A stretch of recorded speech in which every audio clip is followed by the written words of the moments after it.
السلام عليكم ورحمة الله وبركاته أحبتي في الله متابعين قناة تفسير الأحلام مع رانيا. هقدم لكم النهاردة تفسير رؤية عدد من الأعداد وهو رقم 8000 في المنام. رؤية العدد 8000 في المنام بيدل على الرزق والبركة، ومن رأى أنه يكتب العدد 8000 في الحلم فهذا يدل على الدخول بأعمال ومشاريع مربحة. رؤية قراءة العدد 8000 في المنام تدل على الرغد والطرف في العيش، وتشير رؤية العدد 8000 مكتوب في الحلم إلى الخروج من الشدائد، كما يرمز سماع الرقم العدد 8000 في المنام على صلاح الأحوال.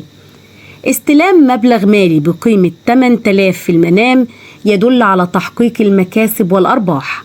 أما من رأى أنه يدفع مبلغ مالي بقيمة 8000 جنيه فهذا يدل على الضرائب والدفع. ومن رأى العدد 8000 فإنه يتخلص من عناء ومشقة لديه.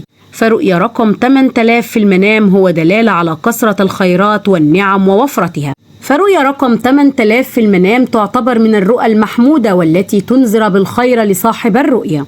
فرؤية رقم 8000 في المنام للمتزوجة يرمز إلى معرفتها خبر حملها بعد شفائها من الأمراض التي كانت تعاني منها في الفترة الماضية، وتمتعها بكثير من الصحة والعافية. فرؤية رقم 8000 للمتزوجة هو يدل على المنافع والمكاسب الكثيرة التي سوف تنالها.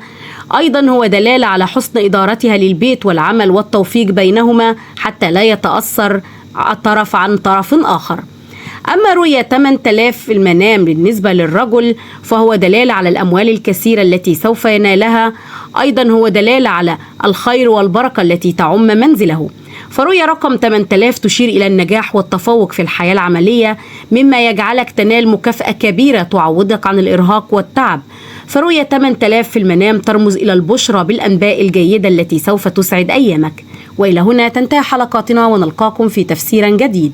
فلا تنسوا دعمنا دائما بالإعجاب بالفيديو والاشتراك في القناة وتفعيل الجرس ليصلكم دائما كل ما هو جديد لنا. إلى اللقاء، والسلام عليكم ورحمة الله وبركاته.